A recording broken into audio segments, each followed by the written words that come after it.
क्या आपने कभी सोचा है कि त्योहार और खाने की थाली में भी इतिहास की कहानियां छुपी होती है। स्वागत है आपका सभ्यता से स्वाद तक के 10वें एपिसोड में। आज हम आपको ले चलते हैं दक्षिण भारत के महान चोल साम्राज्य की ओर और उनसे जुड़ी एक खास डिश पोंगल की कहानी सुनाते हैं। चोल साम्राज्य 9वीं से 13वीं शताब्दी तक फैला और यह भारत का सबसे ताकतवर और समृद्ध राज्यों में गिना जाता है। चोल राजा सिर्फ युद्धों में ही नहीं बल्कि कला, संस्कृति और स्थापत्य में भी महान माने जाते थे। तंजावुर का बृहदेश्वर मंदिर आज भी उनकी शक्ति और समृद्धि की मिसाल है। चोलों ने समृद्धि व्यापार को भी खूब बढ़ावा दिया। उनके जहाज दूर दूर तक जाते, दक्षिण पूर्व एशिया तक उनका व्यापार फैला।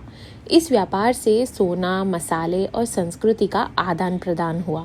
चोलों का समाज मुख्य रूप से कृषि पर आधारित था। कावेरी नदी ने उनकी भूमि को उपजाऊ बनाया और धान यानी चावल की भरपूर खेती होती थी। यही चावल धीरे धीरे उनके जीवन और त्योहारों का केंद्र बन गया। हर साल जब फसल कटती तो लोग खुशी मनाने के लिए पोंगल त्योहार मनाते। पोंगल शब्द का अर्थ है उबालना या ऊपर आना। यह त्योहार भगवान सूर्य को धन्यवाद देने के लिए मनाया जाता था, क्योंकि फसलें सूर्य की कृपा से अच्छी होती थी। त्योहार के दिन लोग बड़े बड़े बर्तनों में दूध और नया चावल डालकर पकाते। जैसे ही दूध उफनकर ऊपर आता, सब लोग खुशी से पोंगलो पोंगल बोलते। यह पल शुभ माना जाता और समृद्धि का प्रतीक होता। पोंगल के 2 रूप होते हैं, मीठा और नमकीन। मीठे पोंगल में गुड़, मूंग दाल, नारियल और घी डाला जाता, जबकि नमकीन पोंगल में काली मिर्च, जीरा और घी। यह पकवान न केवल घरों में बल्कि मंदिरों में भी भगवान को चढ़ाया जाता और प्रसाद के रूप में लोगों में बांटा जाता। पोंगल सिर्फ एक डिश नहीं थी बल्कि पूरी सोच और संस्कृति का हिस्सा थी।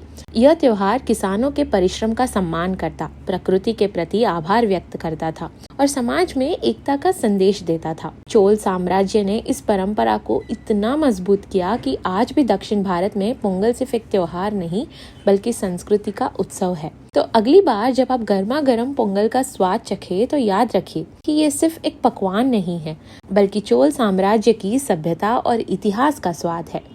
मिलते हैं सभ्यता से स्वाद तक के अगले एपिसोड में, जहां हम बात करेंगे दिल्ली सल्तनत की।